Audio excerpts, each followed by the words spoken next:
Welcome back to the discounting segment. I hope the spreadsheet worked for you. The compounding calculation is the foundation for everything we will be talking about from here on out. Before we move on, I want to summarize and hope you noticed this as you work with the spreadsheet. The future value always increases if you increase the rate or the time period, and it always decreases if you decrease these factors. Make sense? Now let's move on to discounting. You are no doubt familiar with this word. It means a price that is less than the regular price. But in the time value of money world, discounting has a special meaning. It refers to the smaller amount of money I would need to have today if I wanted to invest toward a larger savings goal. I'm showing you an equation here, but I first want to talk about the compounding equation, which is on the left. There are four terms. In the compounding equation, we knew all the terms on the right: present value, rate, and N per, representing time. Our unknown was FV, or future value. When we talk about discounting, though, we know the future value. That's our savings goal. Our unknown is the discounted amount, which is PV, or present value. So we take the compounding equation and solve for PV by dividing both sides by 1 plus rate to the power of N per. And we get this equation. PV, or present value, equals FV, or the goal amount, divided by 1 plus rate to the power of N per, which is the time element. For us, the number of years.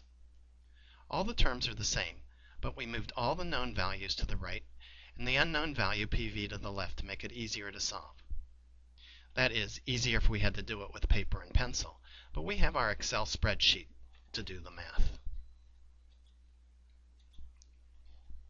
I've pre-filled the spreadsheet with the numbers from our last segment, but this time we know the goal amount, which is $16,289.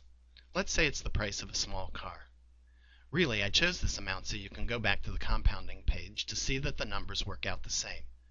So again, we have a rate figure of 5%. We're calling it a discount rate now to show that we're working backward, but it's really just the same growth rate. N per is 10 years, and the spreadsheet calculated the amount we need to invest as $10,000.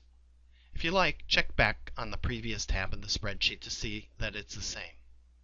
What I want to show you here is what happens when we change the discount rate. So in the second row, I changed the 5% to 3%.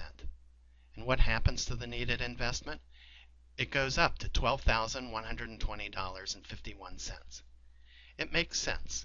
You're earning less, so you have to start with more if you want to reach your goal. If you look at the equation, let's get the equation, you'll see why. If I decrease the rate, which is in the denominator, PV has to increase. This is called an inverse relation. The two numbers are like children on a seesaw. When the rate goes down, PV goes up, and vice versa. Let's close out this segment by trying one more. In the third row, I increased the rate from 5% to 8%, and the spreadsheet shows us that the seesaw works. When the rate goes up, the amount I need to invest goes down to $7,544.94. At this point, I'd like you to try a few yourself, using the discounting tab of the spreadsheet that you downloaded before. This concludes the discounting segment of this lesson. When you are done working with the spreadsheet, please come back so that we can review.